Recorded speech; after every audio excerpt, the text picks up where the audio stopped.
Throughout the years, the way the game of basketball is played has been changing. In the late 1970s, the three-point shot was introduced, which was the beginning of the shot that would define the NBA decades later. Throughout the 80s, there was lots of exciting fast-break basketball that was often countered with extremely physical defense. Based on the way defense was played, based on the rules of the league at the time, and based on the priorities of the teams, much fewer three-point shots were taken during that era. In the 80s, teams were shooting an average of anywhere between just 2 and 6 three-point shots a game.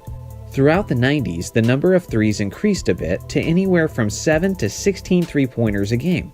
Although the volume of three-point shots increased, offenses were still primarily focused on feeding the big men down low and the art of mid-range basketball. The pace of the game was slower at this point, but this was arguably the most entertaining period of basketball because there was so much variety to the way offense was played in this decade. You had players who tried to beat you with solid footwork amidst mid-range basketball, Michael Jordan being the ultimate example of this. You had skilled players like Hakeem Olajuwon, who even as a big man used his size, finesse, and remarkable footwork to be one of the best scorers in the game. Then you had a center like Shaquille O'Neal, who simply tried to bully you and overpower you. On top of this, you had shooters like Reggie Miller and Allen Houston, who kept the floor spread and who were unique threats from distance. You had guys like John Stockton, who weren't even looking to shoot but simply facilitate an offense. Charles Barkley, who wasn't a reliable perimeter shooter but loved to play with his back to the basket and bully players often that were bigger than him. Then you had slashers like Shawn Kemp and Dominique Wilkins, who simply assaulted the rim in such a way that you'd swear the rim insulted their families. This was the rich and diverse NBA of the 90s that had so many different styles and different formulas of elite offenses. Now, this is the NBA of our modern day. Griffin, fake the pass. LeBron for the tie. For NBA history. Irving for three. Luka with the step back three. Russell three. Steph hiding behind Jordan. Bellinelli. Three. Eric Gordon. And a lot of people say, well, that step back is a walk, but the referees say it isn't. And there's Harden with another ball. It's no secret that the NBA is all about three-point shooting now. NBA teams are now shooting an astonishingly high 34 three-pointers per game. About 38% of the shots each game are three-point attempts. If the NBA continues on the trajectory it's on, within the next few years, half the shots in every game will be three-point attempts. It doesn't matter how big or small you are, it doesn't matter if you're a point guard, a power forward, or a center. No matter who you are on the floor, you're expected to shoot threes to be successful. It's led some to call this era the era of positionless basketball. Why is it called positionless basketball, you ask? Well, to be frank, it's because everyone looks the freaking same. You've got 6-foot guards hoisting transition threes, and you've got 7-foot, 250-pound centers hoisting transition threes. Players who typically can't shoot threes are now given standing ovations when they finally hit a three because in this NBA, everyone is expected to shoot them. The Ben Simmons first three-pointer excitement would have never happened in the 90s because no one would have cared if he could make a three or not, because his talent in the 90s would have still been recognized even without the three ball. Now, if you can't make a three like everyone else and you don't play like everyone else, you're seen as a liability. The variety to the game is gone. The beauty of 90s basketball is all but a distant memory at this point. So why is this happening? Well, there's several reasons. For one, the NBA rules have allowed the game to evolve to this point. In 2004, the NBA outlawed hand checking by the players, meaning that defensive players used to be allowed to put their hands or forearms on the offensive player. You could use this advantage to crowd the player or even steer the offensive player in the direction you wanted him to go. You can imagine how much this affects the spacing on the floor and how much more difficult this makes it for a player to dribble and shoot on the perimeter. Now, as the defensive player, you can't crowd him and you can't put a hand on him, so if he wants to dribble around and take all the time he wants to create space for a good look, you kind of just have to let him and live with the result. But arguably, the biggest reason more three-pointers are shot today is because of the rise of NBA analytics. Shooting more three-pointers is just smarter, which equals more points, which equals more victories. If a team only shot 3-pointers for an entire game and shot 40% from that range, the opposing team would have to shoot 60% from 2-point range just to equal that offensive production. The thing is, very few players shoot 60% from 2-point range, but a lot of players can shoot 40+% from 3-point range. The 3-pointer is simply the more valuable shot, and the team that utilizes it more will more than likely be the team that ends up winning the game. This isn't just a complaint of basketball players of the past who are disconnected from the modern game, but even modern NBA players and coaches have voiced these same complaints. Kevin Durant is among the players who have echoed these thoughts, and even Greg Popovich has spoken strongly against this style of modern basketball. This is what Popovich had to say about the game today. The inside game is kaput. You've got to have downhill players, you've got to have people who can penetrate and kick, you've got to have people who can switch, you've got to have big guys who can play little guys. There's no basketball anymore, there's no beauty in it. It's pretty boring, but it is what it is, and you need to work with it. These days, there's such an emphasis on the 3 because it's proven to be analytically correct. Now you look at a stat sheet after a game, and the first thing you look at is the 3s. If you made 3s and the other team didn't, you win. You don't look at the rebounds or the turnovers or how much transition D was involved. You don't even care. That's how much of an impact the 3-point shot has, and it's evidenced by how everybody plays. I hate it. I always have. Now I want you to grasp that this is a coach who's used this modern style of play and benefited off of this modern style of play. He's won championships by taking advantage of analytics and the 3-ball. When even the greatest and most successful coach of this generation of basketball has to admit that this generation of basketball is boring and that he hates it, well then you know you have a problem. The NBA needs a solution badly, but before I suggest my solution, let me tell you what is not the solution: a 4-point line. The NBA has publicly flirted with the idea of adding a 4-point line, which is an idea that's gaining lots of traction that some teams are already preparing for. Let me be straightforward here. Not only is this not the solution, this is literally the worst adjustment you could possibly make. Please, NBA, don't do this. If you think NBA highlights are boring now when 3-pointers have made it basically just a jump shot compilation, how is adding a 4-point line going to fix that? When you understand that 60% of 2s is worth the same as 40% of 3s and how that's changed the game, imagine how the game will be impacted when 50% of 2s are worth the same as 25% of 4s. The game will become the most boring jump shooting overloaded style that it's ever been. At that point, even layup and dunk attempts will be considered inefficient shots because of the overpowering value of the 4-pointer. That is an NBA I hope I never see. If you really want a solution, here is my idea, and let me know what you guys think of it in the comments section. If you guys really want the NBA to be as entertaining as it once was, extend the 3-point line. By extending the 3-point line by a few feet, the overall percentages of 3-pointers will go down league-wide. A less efficient 3-point shot means the value of the 3 decreases, which naturally increases the value of the 2-point shot.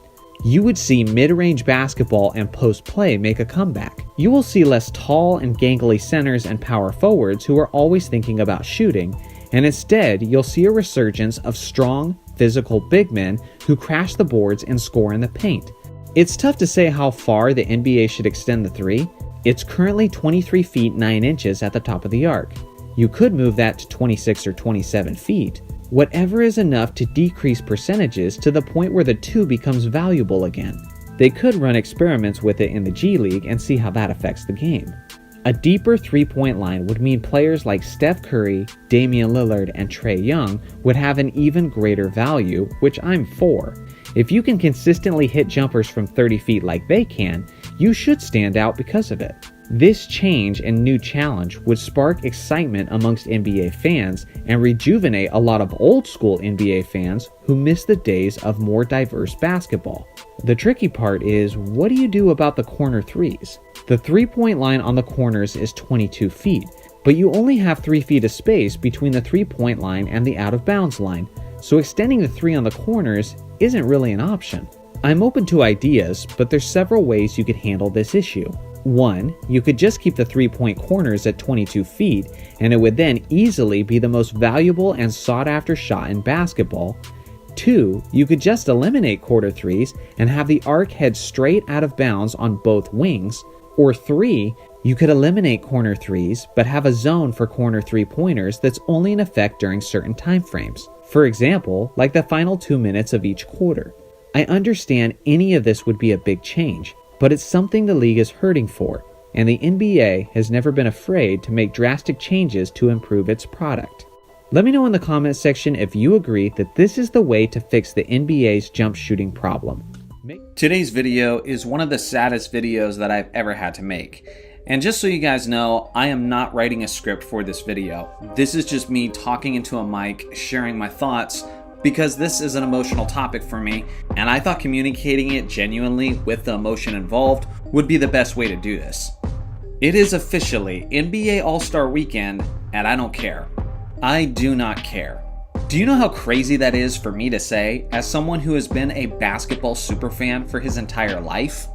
If you had told me 30 years ago I would no longer care about the NBA All-Star Game, I would have told you that you were crazy. When I was a little kid, NBA All-Star Weekend was like my own personal Christmas celebration. I made sure that nothing else was going on during that weekend. I wasn't playing any video games, I wasn't hanging out with any friends, and I sure as heck wasn't doing any work. I made sure that all of that time was opened up so that I can sit in front of my TV and enjoy everything from the weekend. And I mean everything. I would watch the hours of pregame leading up to the event. I'd watch those stupid celebrity games. I'd watch the rookie game, the skills challenge, the dunk contest, the 3-point shootout, and of course the All-Star game. And then I'd get very sad when it was over and couldn't wait for next year to come around. These are some of the VHS tapes that my dad recorded of NBA All-Star games. And more so than any games that my dad ever recorded, I watched these All-Star games on repeat. This was some of the ways that I learned about these players' skills and tendencies that I now talk about frequently in my videos. The thing is, back then, you had this collection of all-star talent all coming together and putting on a good show for the audience. And I think most of us can agree that that hasn't been the case in recent years. Obviously, the 3 biggest events of All-Star Weekend are the 3-point shootout, the dunk contest, and the actual All-Star game. So let's start with the 3-point shootout. This is the one that's actually still decently entertaining for me. Unfortunately, it's a pretty common occurrence that the best 3-point shooters in the NBA don't actually participate in the 3-point shootout. Now, one of the major drawbacks is the fact that it's now difficult to compare modern players to players of generations past because of the ways the 3-point shootout has changed. Now there's entire money ball racks, there's 3-point shots attempted from further out, and there simply isn't an equal amount of shots taken, and now guys are having rounds much higher than that of generations past purely because of the inflation. Now if I want to know if a guy did better than past scores from Larry Bird, Reggie Miller, or Craig Hodges, I basically have to turn into a mathematician and adjust for all the different rule changes, all the extra shots, and the much greater distance for some of those shots. And even then, it's not really a fair comparison. So the one event that I can actually still draw some entertainment from, unfortunately, doesn't have the historical value that it once did. We can never see NBA players from the 1980s go against NBA players from the 2020s. They played in different eras. They have a different set of skills. There are things that you just can't compare. But up until recently, the NBA 3-point shootout was one of those things that you could compare, as every player had the same amount of time, was taking the same amount of shots, and the scores were tracked the same way. But now that's no longer the case, which means that one of the timeless comparisons that we could actually hold on to as NBA fans is now gone forever. Then there's the NBA Slam Dunk Contest. The first dunk contest I ever watched as a kid was the 1988 NBA Dunk Contest in Chicago. That one is simply one of the greatest dunk contests of all time, as it was a classic battle between Dominique Wilkins and Michael Jordan. What you need to understand is these guys were both MVP candidates, and were 2 out of the top 4 best players in the entire Eastern Conference. Players of this caliber haven't been participating and competing against one another in the dunk contest for a very, very long time at this point. So when we see some players who are technically not even NBA players come in and make some dunks that aren't nearly as impressive as some of the dunks I've seen on YouTube, you can kind of understand why it's a bit underwhelming. We want to see some of the best players in the NBA be the players who are competing in the dunk contest. If we're being honest, some of Michael Jordan's dunk contest dunks are not close to being the greatest dunks in dunk contest history. But the reason why they're so iconic, and the reason why that image has been burned into our memory for so many years, is because it was done by Michael Jordan. So until the NBA brings back some of the star players to actually compete, like say Giannis, Anthony Edwards, or LeBron James, then I will continue to not be interested, as I could easily find way better dunk compilations on YouTube. And then there's the actual All-Star Game, which is insanely gimmicky at this point. In case you didn't know, once again, the All-Star Game format is not East versus West, but instead, the 3 teams, and yes, you heard that correctly, 3 teams are decided by Charles Barkley, Kenny Smith, and Shaquille O'Neal. And based on how they drafted the players, I have some questions about whether or not this whole thing was orchestrated.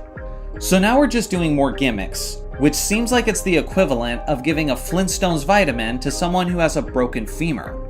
NBA All-Star Weekend is struggling, and last season's All-Star Game was widely recognized as one of the worst All-Star Games of all time.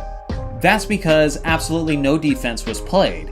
It was either a layup drill or simply shoot around, and both teams combined for nearly 400 points.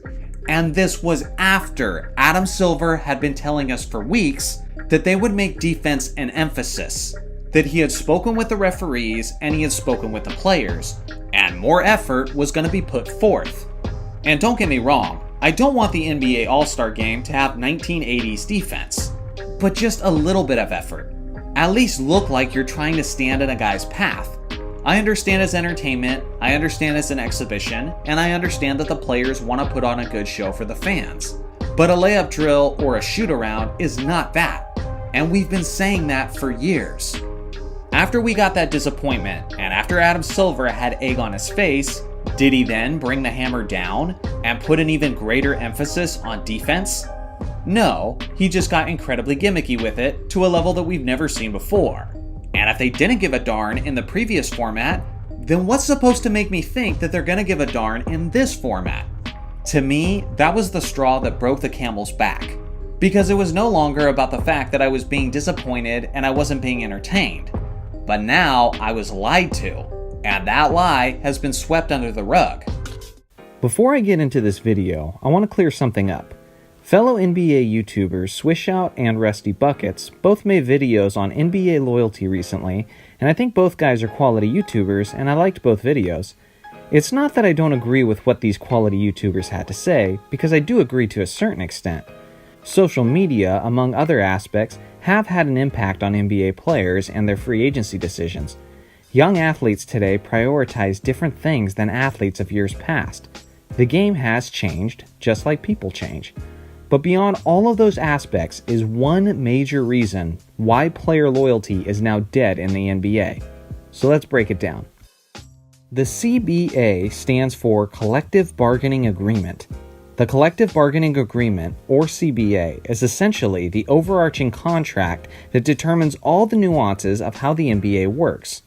The employment terms, the distribution of all the money that comes in, and so on.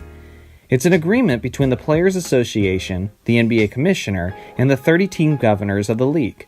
Every handful of years, the NBA gathers its heads together to agree upon a new CBA. There was a new CBA in 2011 that lasted until 2017, and now we're in the latest CBA that began in 2017 and will run through the 2023-2024 season. Meaning that until 2024, NBA contract rules aren't changing. There will still be the Supermax, there will still be bird rights, you can still exceed the salary cap if you're signing players to minimum contracts, the max length that you can sign a player is still a maximum of 5 years, and so on with many other details. In 2024, they'll agree on a new CBA. Inevitably, the game will change, and the NBA will continue to evolve as it has throughout the years. So now that we understand how the league's logistics work and change throughout the years, let's take a look back through the NBA's history. Before 1976, free agency didn't even exist in the NBA, meaning that star players like Bill Russell and Wilt Chamberlain were stuck on the team that drafted them unless they were traded. That's not loyalty, that's just circumstances. Why would a general manager feel compelled to trade his best player when there is no risk of losing him in free agency? If you're a general manager in those days, essentially the only reasons you would trade your best player is if you don't like him personally, or if you thought you could get a better player in return. Nowadays, players have a lot of control in them being traded. A player can demand a trade, and the team executives have to honor that, or else they risk losing him to another team when he becomes a free agent and gaining nothing in return. So in the olden days, players were often stuck with the teams that drafted them. But thanks in large part to Oscar Robertson and many others involved, NBA free agency and player mobility was born in 1976. With that being said, contracts were still far from what they are today. In 1981, Magic Johnson signed a 25-year, $25 million contract with the Lakers. Basketball players don't even play that long. A few years later, Magic Johnson could have approached Jerry Buss and said, "Hey Jerry, I'm killing it out here winning championships for the Lakers, but I'm getting pretty frustrated at people saying that I can't win a championship without Kareem. You need to trade me or else I'm signing with another team in free agency so that I can prove myself." To which Jerry Buss would have responded, "You know what, Magic? That's a risk we're willing to take. We won't trade you, and you can feel free to test the free agency market." In 20 years. Furthermore, in 1988, Michael Jordan signed an 8-year deal that lasted throughout much of the 90s. In 2004, Kobe Bryant signed a 7-year deal with the Lakers. Do you notice a trend that's happening with these contracts throughout the years? Yep, they're getting shorter. Kobe had a player option in the 5th and 6th year of that 7-year contract. Other than Kobe, Jordan didn't have any player options in his contract. Magic didn't have any player options in his contract, and obviously the players of the 60s and early 70s didn't either, since free agency wasn't even a thing at that point. Now star players can sign contracts that last a maximum of 5 years. With the way free agency works in today's modern NBA, players often sign max contracts that last 4 to 5 years. But even with that being said, they often have a player option in as early as the 3rd year of their contract. Remember Kobe's 7-year contract that I mentioned that he signed in the summer of 2004? He signed that contract with optimism, right after the Lakers had traded Shaq to the Miami Heat, and Kobe believed the Lakers would be able to build a championship contender around him. Well, the Lakers were in rebuild mode for quite a while, and there was a severe lack of talent around Kobe for the next couple years. By the 2007 offseason, Kobe was so fed up with it that he was demanding a trade. But if Kobe was playing under the modern free agency terms, he wouldn't have even needed to demand a trade. He simply would have exercised his player option in the 3rd year of his contract. Boom! There you have it. Kobe is in another jersey and is no longer spending his entire career as a Los Angeles Laker. The loyal player tag is now non-existent for Kobe Bryant. But because Kobe had many years left on his contract, the Lakers refused to trade him. A year later, they acquired Pau Gasol in a trade, and suddenly, Kobe no longer wanted to leave the Lakers. If the Lakers had been playing under modern free agency logistics, they wouldn't have been able to tell Kobe no, and they wouldn't have had time to make the moves to build a contender that would appease him. That's the biggest difference between free agency now and free agency in years past. General managers have less time than ever before to appease their star players with a talented roster. The commitments players make under the new collective bargaining agreement are incredibly small commitments compared to what they used to be. NBA free agency is now constructed in such a way that encourages player mobility, yet the players are the ones who are being blamed for not being loyal. It's easy to simply blame the players, but that's not it. Many people say it's all about the players and the money, but we see everywhere in the league that money often isn't the priority for today's players. Kawhi Leonard has sacrificed over $90 million in his last 2 moves from the San Antonio Spurs and from the Toronto Raptors. Everywhere around the league, players are sacrificing supermax contracts to play for other teams. Player mobility is in full force, and it's not just because players aren't loyal anymore or because they want more wealth. The logistics of the game have been changing for years, and many parties have been involved in that, from the players to the higher-ups to audiences included. I've been an NBA basketball fan for a very long time at this point. I'm about 35 years old, and I remember vividly the debates we had in the late 90s and the early 2000s. And other people who are my age or older in the comments section can back me up on this, but we didn't argue about our favorite players the same way that we argue about players today. Sure, I remember conversations about Tracy McGrady and Kobe Bryant and which one was better, but at the same time, I could still admit that Kobe was a bit of a ball hog at times, and that there were some instances where it would have been smarter just to dump the ball down to Shaq. Nowadays, basketball fandom has become so tribalistic that if I make comments like that with any hint of objectivity, I'll be called a hater and immediately get accused of being a LeBron James fan. So now basketball discourse is in a total mess, and that's been a major topic of discussion over the last week on social media. Some people want to blame the old heads for their grumpy nostalgia and how they're constantly hating on the younger players. And then some people want to blame the newer players and fans for their insulting disrespect of previous generations. But I gotta be honest, I think these are two sides of the same coin.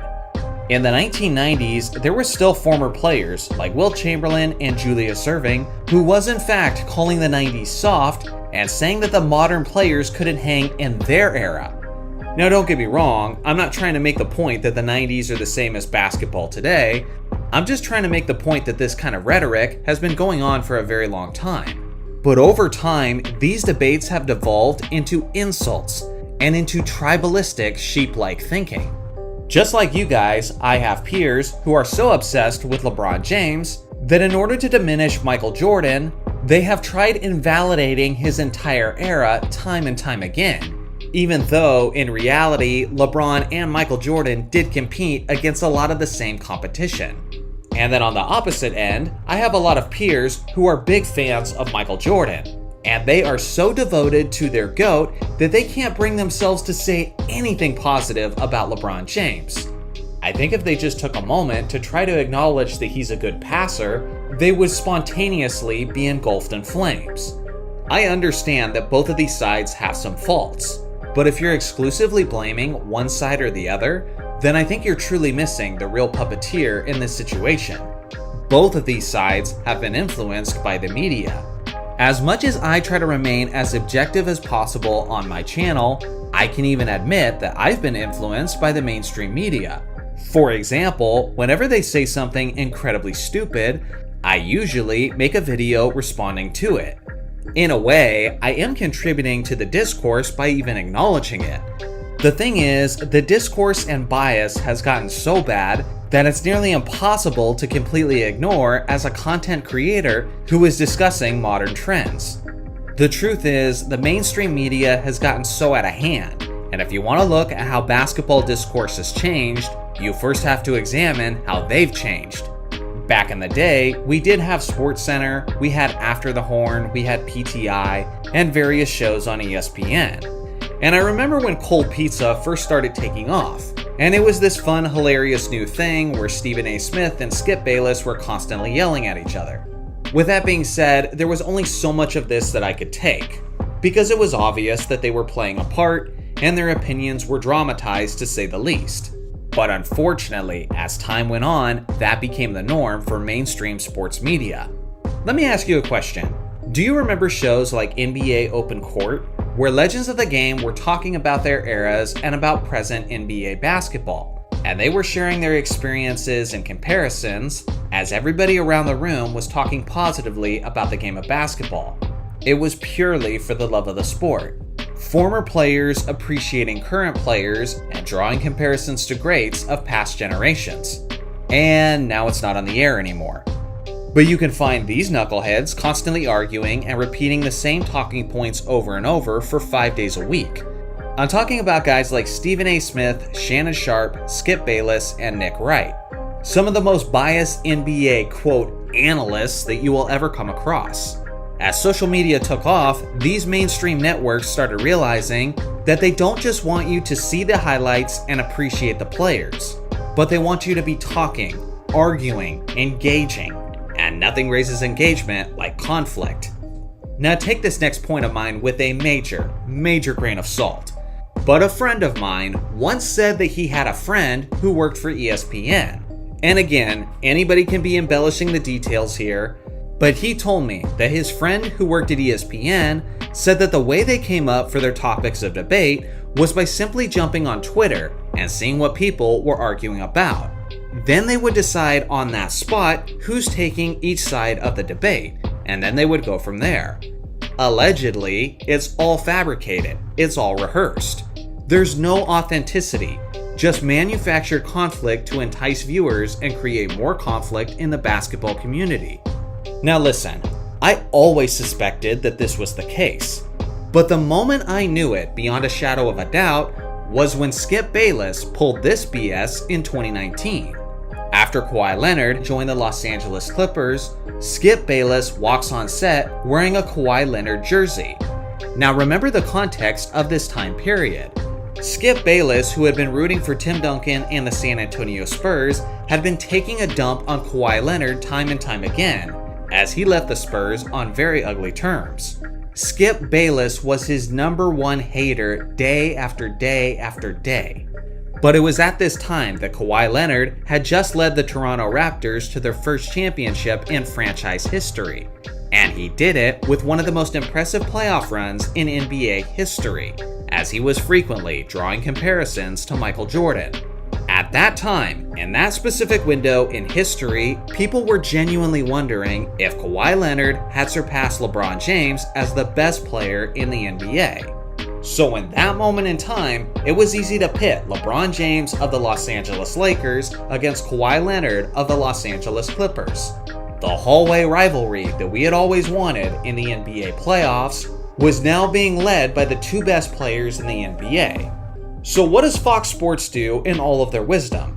They tell Skip Bayless to now become the Kawhi Leonard guy, so that he could have daily debates with Shannon Sharpe arguing about who's the better player. As you all know, Kawhi's stint in Los Angeles didn't go as well as initially expected. But the point is, when this originally went down, this was painfully obvious that it was manufactured. And this was a symbolic representation of everything that's wrong with basketball discourse today. These are the faces and these are the leaders of the charge who are influencing the rest of the basketball community with their talking points. Now, you can't just appreciate the greatness of Michael Jordan. You have to bring up the fact that he played against firemen and plumbers. You can't just appreciate a LeBron James moment within a LeBron James moment. You somehow have to shoehorn Michael into that conversation to create conflict. You can't just talk about a legend like Wilt Chamberlain with total respect. Now, you have to make the point that he played against players who were only 6 feet tall. Even though we know for a fact that you don't actually believe that, Stephen A. Smith. Personally, I think this is the real reason why basketball discourse is now in a rut more so than ever before. But that's just me. I'd like to hear your thoughts in the comment section below. It's an extremely popular and yet controversial narrative that is consistently brought up in today's NBA discussions. The game has gone soft. You'll hear the old heads say it, both athletes and fans, talking about how their generation was tougher and things didn't come as easily back in their day. Is there some bias to their opinions? Sure, of course there is. But if you ask me my opinion, the NBA has gone soft. But it might not be for the reasons you think, or the reasons the old heads say. A lot of people like to point to today's players and act like it's all because of their sensitive and fragile personalities, and although that might be true in a few cases, I think it's far from the main reason the game has become soft. There have been multiple significant events that have taken place throughout the years that have led our game to be the soft NBA that it currently is. In this one, we're taking a look at how the game has evolved throughout the years and just try to understand just exactly what is behind this narrative that claims that today's game is soft. This tends to be a touchy subject among fans because of the nostalgia of the older crowd and the recency bias of the younger fans. Everyone wants to say that their generation of basketball is the best brand of basketball, so please, let's enter this with an open mind. Agreed? Let's dig in. The physical and punishing days of basketball go as far back as its very beginning. The game of basketball was invented in December 1891 by James Naismith, a teacher and sports coach out of the University of Kansas.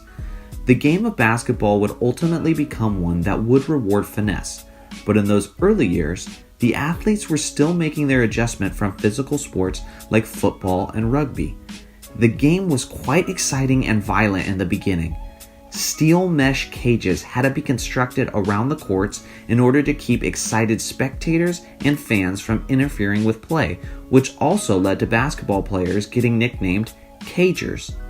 Players would often slam each other into the steel wire, and the court was frequently covered in blood. One of the early players said, "The center tap was murderous. I've seen guys crippled."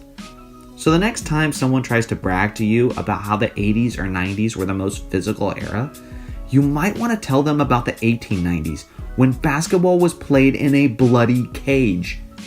It wasn't until the early 1900s that the steel cage was replaced with a rope mesh net, and thus the game had begun to go soft. Okay, I'm obviously kidding. That change was absolutely necessary for obvious reasons.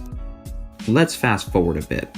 Throughout the years of the NBA's history, the game has been dominated by big men, from George Mikan in the 40s and 50s, to Russell and Chamberlain in the 60s, to Kareem, to Shaq. The big man has been a force in the league for decades and has been able to use his size and strength to impose his will, both offensively and defensively. Underneath the basket is where most of the physicality happens and where the big man makes his money. With that being said, the NBA has been slowly reducing that interior advantage for years.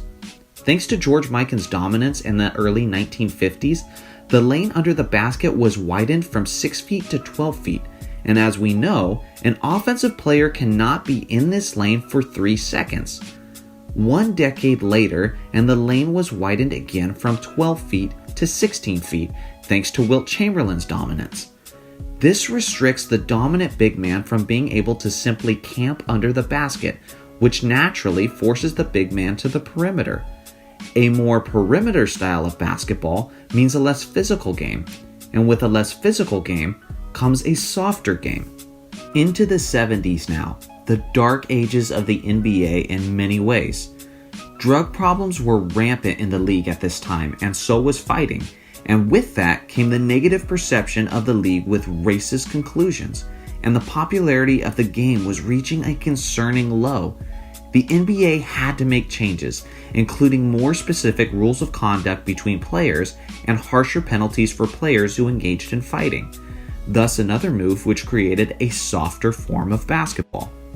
Now I should clarify, not all changes the league has made to make the game softer have been negative ones in my mind. Of course the league shouldn't allow an extensive amount of fighting and violence. In fact, that's something I would like you to consider as we progress through the rest of this video. Which of these changes were absolutely necessary, and which ones would we have been better off without? Jump ahead into the 80s and we have the arrival of the saviors of the NBA, Magic Johnson and Larry Bird. With them leading the way, the 80s were an extremely competitive and physical era of basketball. Although there wasn't fights seemingly every night like there was in the 70s, the style of play was still very physical and punishing. One team embodied this physical and brutal style of play more than any other, the bad boy Detroit Pistons. Their style of play was notorious and went even further beyond the physicality norm of that era. This team was considered extremely dirty and did not have the respect of many of their peers. The greatest rival to the Pistons during those years were Michael Jordan and the Chicago Bulls. The Bulls and the Pistons met in the playoffs 4 straight years from 1988 to 1991. The Pistons had a famous defensive scheme created by Isaiah Thomas to contain Michael Jordan, famously known as the Jordan Rules.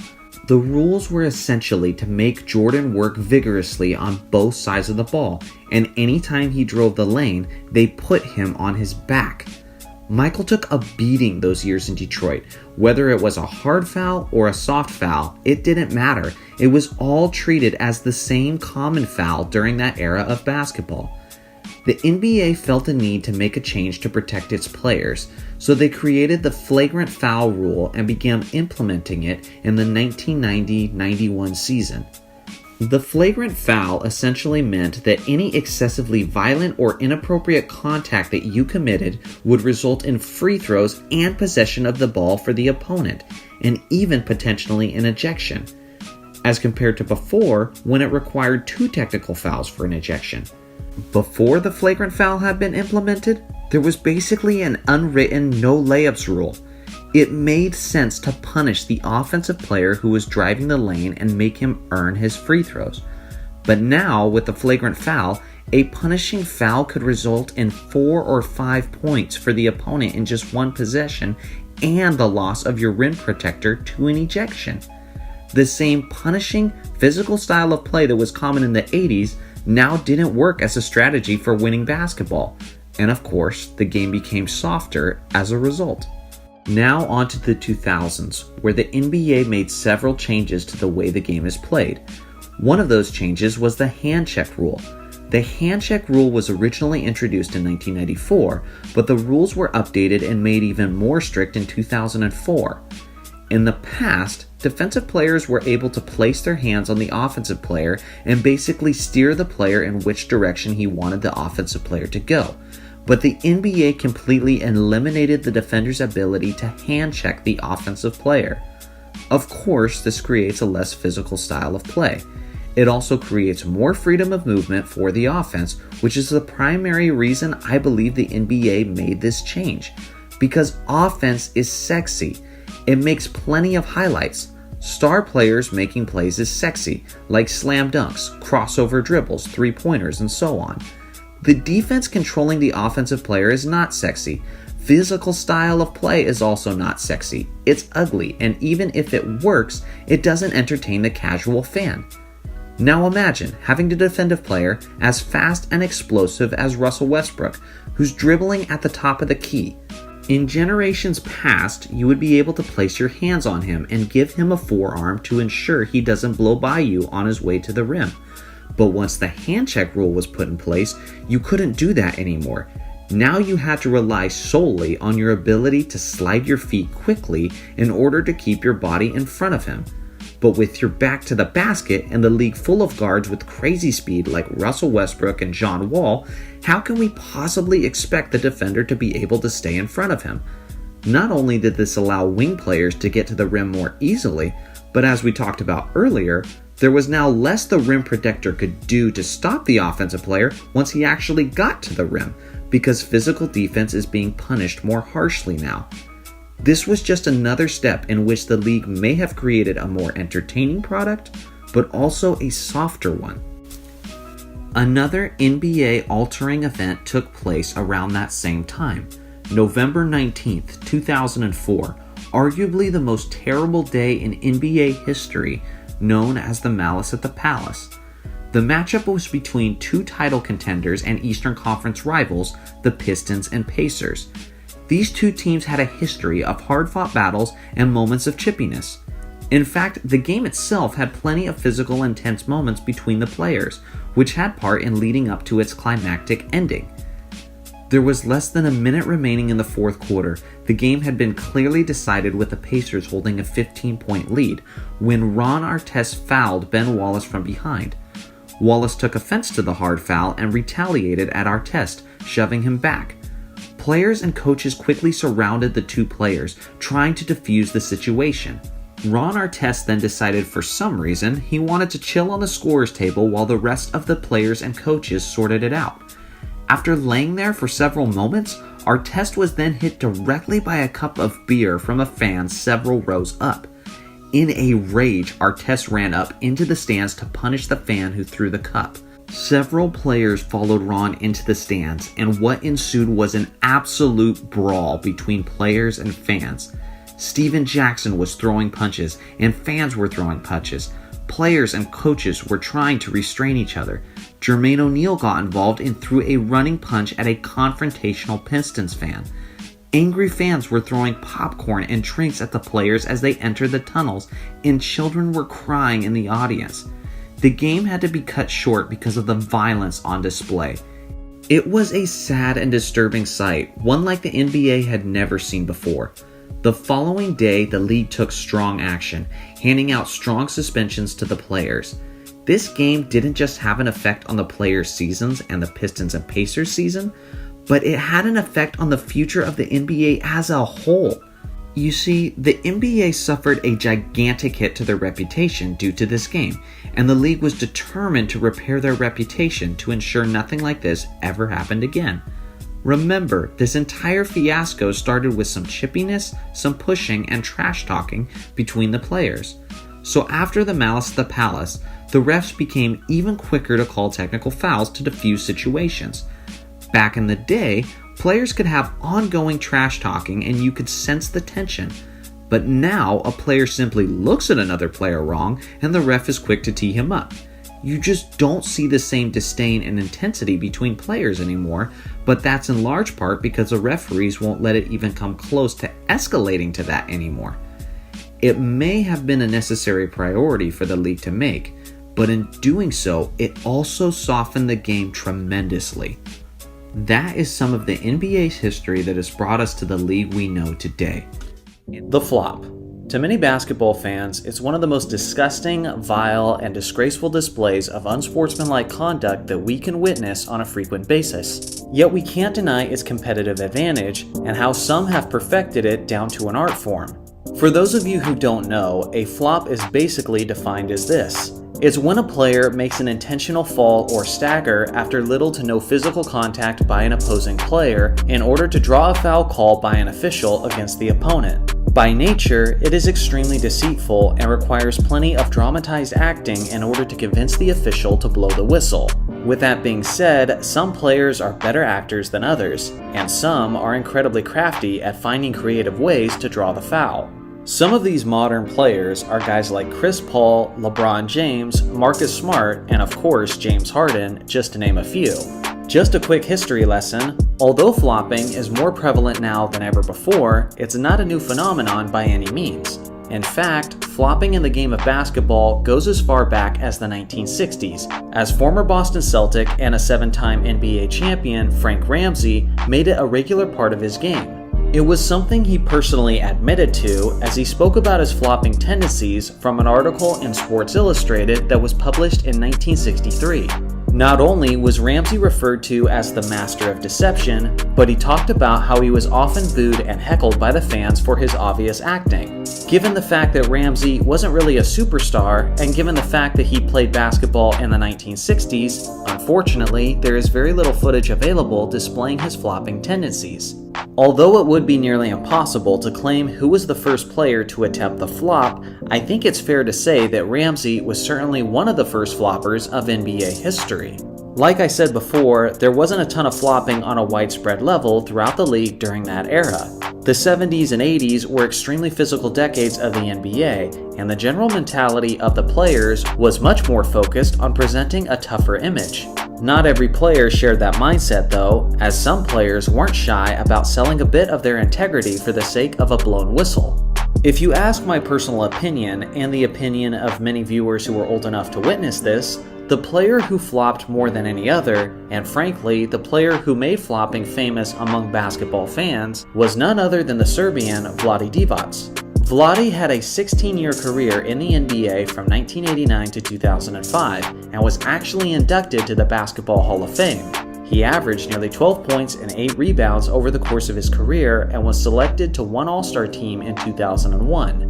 Vlade was obviously a solid center and was actually the player who was traded to the Charlotte Hornets for a rookie Kobe Bryant in 1996. But back when he played, what Vlade was known for more than anything else was his dramatic flopping theatrics. He was so notorious for this that I believe he was the main person who gave European basketball players their stereotype of being soft athletes. It's a stereotype that isn't very prevalent in today's game, but back in the 90s, it was an extremely common perception.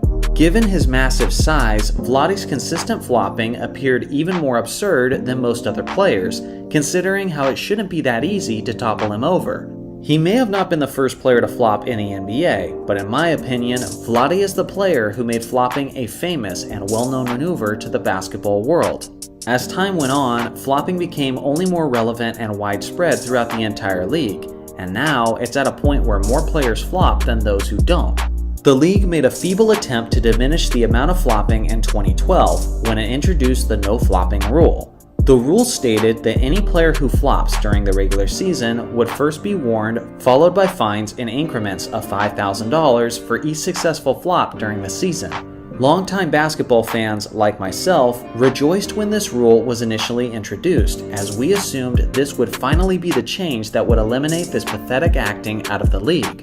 Well, unfortunately, the rule has since been painfully under-enforced since its establishment. Notorious floppers like LeBron James and Chris Paul have never been fined during the regular season, and arguably today's greatest modern flopper, James Harden, has been fined only once. Obviously, with the lack of significant and consistent consequences, flopping has remained a staple element within the league, which ultimately affects the popularity and even the integrity of the game. So, the league is kind of getting insane. Unless you've been living under a rock, you've taken notice of the stunning offensive explosion in this current NBA season. It seems like every other night, some star is breaking or challenging some kind of statistical record. We have a rookie who's averaging 26, 13, and 4 blocks on his per 36 minutes stats. We have a star in Dallas who's averaging roughly a 35-point triple-double, yet is only 6th on the NBA's MVP power rankings. Whether you're a superstar, an all-star, or a young and upcoming player, it seems like everyone is eating well statistically and getting their shot at breaking some records. At the time I'm making this video, NBA teams are averaging 115.6 points per game, which is literally the highest scoring average the league has seen since the NBA merger in 1976. If you look at the league's scoring average, it has been on a steady and dramatic climb since around 2013, which interestingly enough, was right around the time that Adam Silver took over as the NBA's commissioner. More on that in a bit. Now before I get into why scoring has increased, I really want to drive home just how drastic the change has been. At the time I'm making this video, we're still a little ways from the All-Star break. Regardless, we've already seen 3 games where a star player has scored at least 60 points and lost. In the entirety of the 2000s decade, guess how many times a player scored 60 points and lost? It never happened. Not a single time. There used to be a time in the NBA where the star player scoring 60 essentially guaranteed that his team was getting the victory. But now, in the modern NBA, it's basically become a toss-up on whether or not his team wins, simply because there's so much more scoring overall, so the 60-point performance doesn't impact the game's outcome nearly as much as it used to. In this current 2023 to 2024 NBA season, 16 players are averaging at least 25 points per game. 25 years ago, there wasn't even 16 players who averaged at least 20 points per game. Here's another crazy stat to consider. At the time I'm making this video, Devin Booker of the Phoenix Suns is averaging 28.2 points per game. He's not even the leading scorer on his own team, which happens to be Kevin Durant, who's averaging 28.5 points per game. Despite being only second on his team in scoring, Booker would be leading the league in scoring if he had those same numbers 25 years ago, and by a significant margin. In a 10-year stretch from the 95-96 season to the 04-05 season, not a single player had a 70-point game. In the last 2 NBA seasons alone, 4 different players have eclipsed 70 points. In a 10-year span from the 94-95 season to the 03-04 season, there were a total of 11 times where a team scored at least 140 points, and 7 out of those 11 times the game went to overtime. In this current NBA season alone, a team has scored 140 points a whopping 57 times. And shockingly, only 10 of those went to overtime. Now knowing that, try to convince me that scoring isn't easier in this era. So now that I've really gone over the details, let's try to get to the bottom of why scoring has increased so much. Well, the truth is, it's a variety of reasons, but some are more prominent than others. The first and most obvious reason is the dramatic inflation in three-pointers attempted. This is a chart of teams' averages for three-pointers attempted per game. This peak right here is when Steph Curry was the unanimous MVP and broke the NBA record by hitting 402 three-pointers in a season. And now this is the average of three-pointers attempted in the current NBA. As you can see, this just continues to trend upwards. The reason for this is simple. Analytically speaking, it's just smarter basketball. If a team shoots 100 two-point shots in a game and makes 50% of them, they'll end up with 100 points. But if the opposing team shoots 100 three-point shots and makes a lower percentage of 40%, they'll still end up with significantly more points than the higher percentage. Essentially, the three-point shot is the more valuable shot.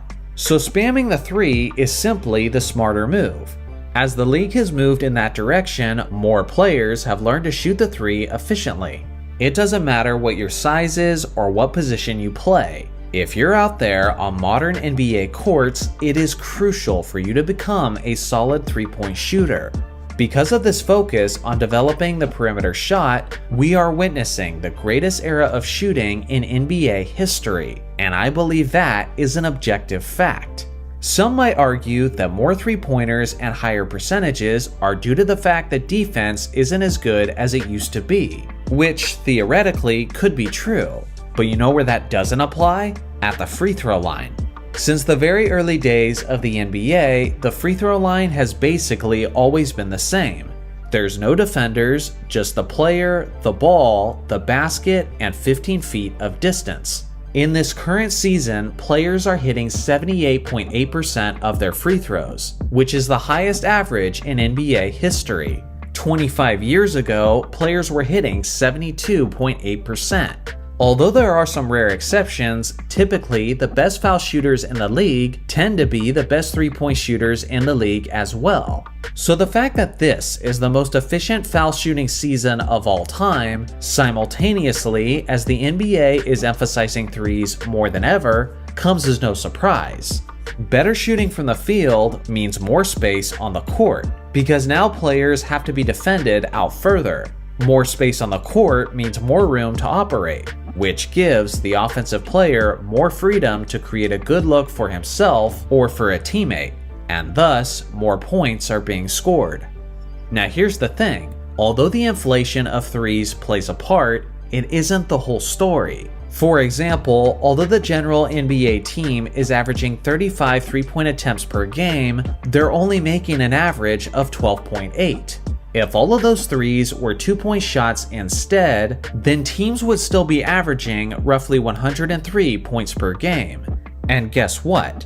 That is still a higher scoring average than any season of the 2000s. The pace of play and the field goal percentages play a major part as well. But now, let's look at some not so positive aspects. The NBA product is becoming less and less physical as time goes on. Defenders are not allowed to play defense with the same level of tenacity that they could in years past. Brutal fouls in the 80s and 90s were often just common fouls, but now many of them are called as flagrant fouls, which results in drastic penalties that teams can't afford. Offensive players driving to the lane is much easier when there's no fear of a rim protector or an enforcer type defender punishing him once he's down there. On top of that, you can no longer hand-check players like you could in years past. Doing certain offensive moves, like a crossover dribble for example, are much more difficult to perform when the defender already has his hand locked on your midsection. Try to create space with those moves back then, and you're more at risk of a turnover. Now, whenever someone makes this point, modern basketball fans and even some analysts are quick to argue that the game isn't actually less physical today, but rather the players are just more skilled and are harder to defend simply because of their talent. Although that is somewhat true in the aspect of perimeter shooting, it's still wildly incorrect to say that physicality has nothing to do with it. This is an interview from a couple years ago between NBA legend Kevin Garnett and current NBA Commissioner Adam Silver. Listen carefully to what's said in this discussion. When I'm watching today's game, I feel like I'm downloading the latest play. And what I mean by that is, obviously we can go through each age and see the game and the style of how it's played. When I watch now, points are like 144, I think I saw the other night, and 125. And I remember being in some All-Star games where I think we scored maybe 144, 140. Like, is the high scoring working? Is speeding the game up? Because I want to know, will there ever be a time in our lives where the hand check comes back? Is that going? Is this kind of the wave in which we're going now? I'll answer it coming from the fan in me, which is there was a point, I believe, probably in around the late 90s when the game became too physical. And I think we lost some of For our viewers, you mean? Yeah, and I think for our fans, from the aesthetic enjoyment of the game, where it de-emphasized the particular skill a player had and maybe weighted too heavily physicality, where a big, strong player could come in and prevent a incredibly skilled player from doing those kinds of things. I think of, not that he's a small guy, but a smaller player like Steph Curry can do on the floor. I think that when you think of his ability to shoot, his ability to move through the paint, that if guys could just bang him and knock him to the ground, as that was once the case in the league, I don't think that would be a better brand of basketball. I also think we have to find the right balance. Now listen, this is Adam Silver, the literal commissioner of the NBA, and in this interview, he confirms several things. 1, that the NBA wants more offense. 2, that the NBA is making it easier for offensively skilled players to operate. And 3, that the NBA is less physical than it once was. This is the most powerful man in the league and the guy who officially oversees the NBA. I don't care if a former role player, a podcaster, or a YouTuber says that players are just better and that scoring isn't easier today. Adam freaking Silver is literally saying that the league has an agenda to make it easier. And of course, the numbers back that up. By the way, this isn't anything new for Silver, as he's been making comments like this as far back as 2018. When you hear these statements from him and see his perspective, then it's no wonder why offense has been dramatically climbing since he took over around 10 years ago. So here's how I personally process this. I don't want to be the kind of person who's on either side of the extreme.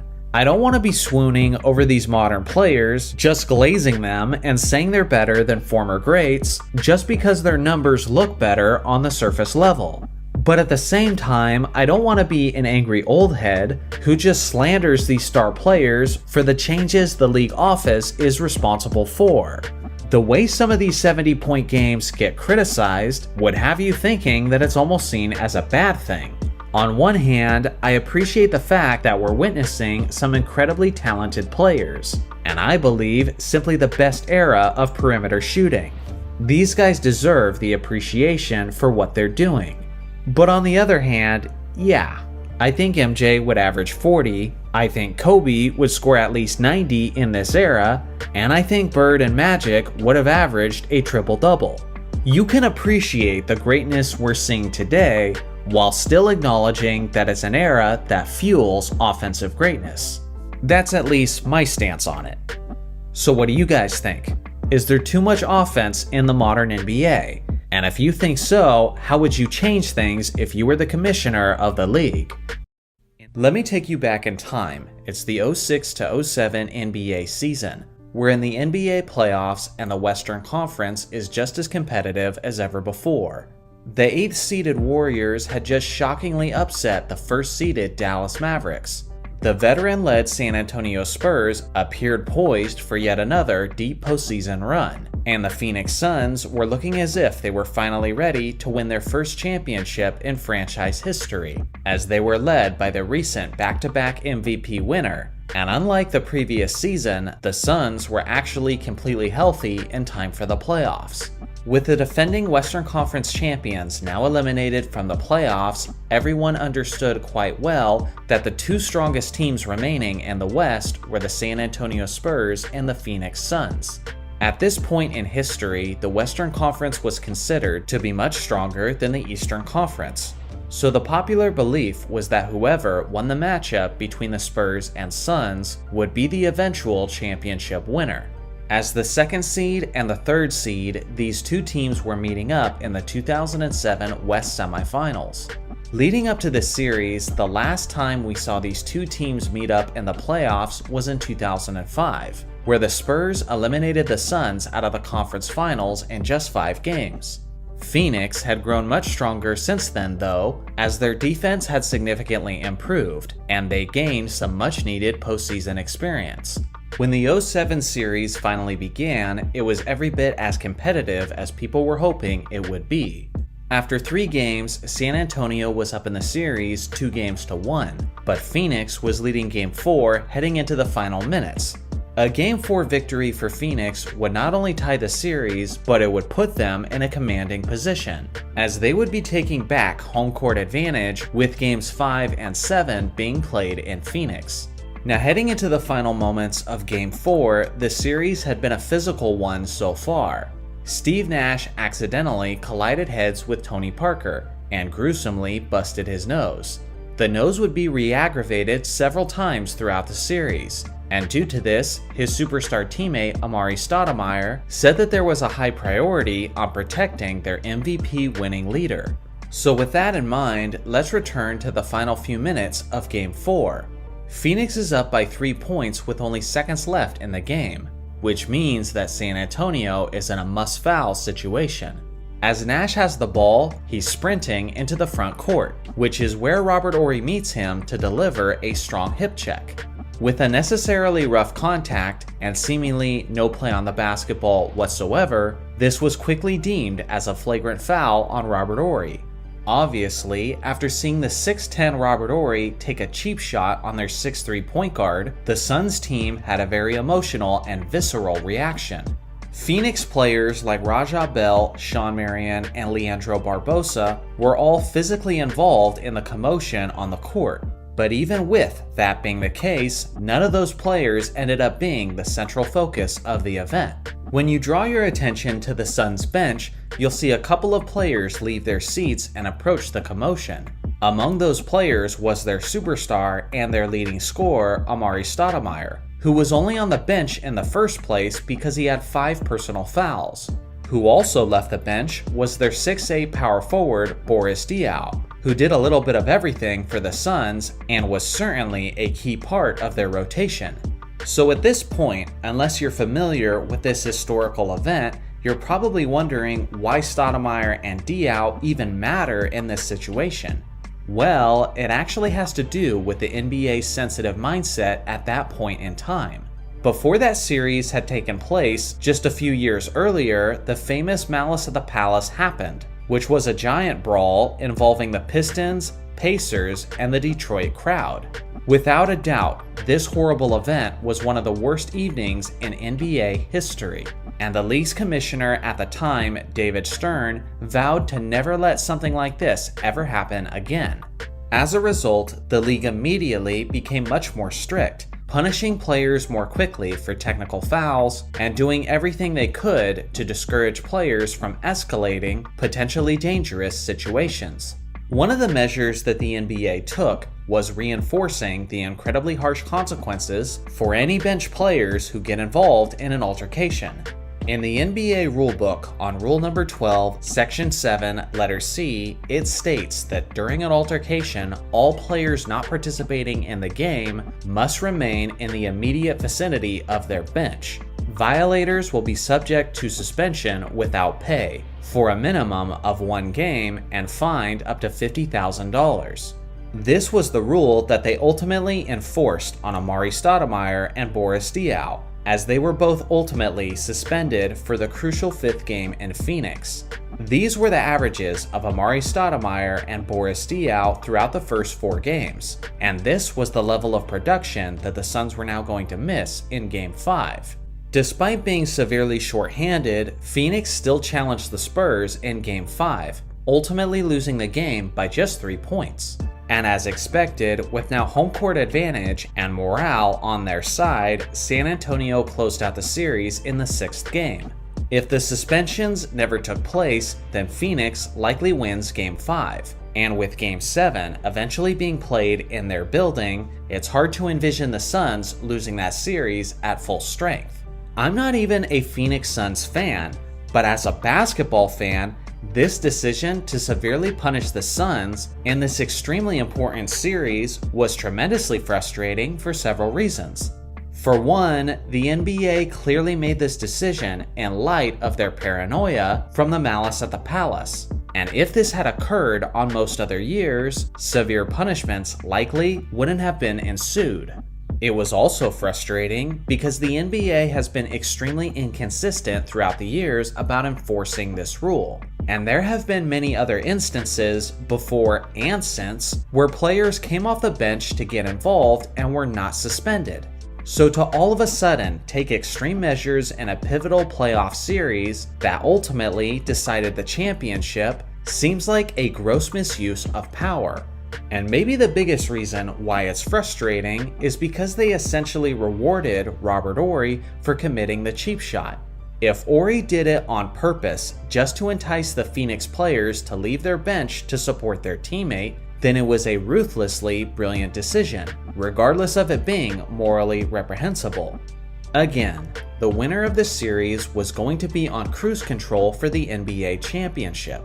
Before the playoffs began, people initially believed it was going to be the Dallas Mavericks in the Western Conference Finals, but instead it was the 4th-seeded Utah Jazz, who the San Antonio Spurs dealt with quickly in just 5 games. And then, in the NBA Finals, they easily swept the overachieving and the inexperienced Cleveland Cavaliers.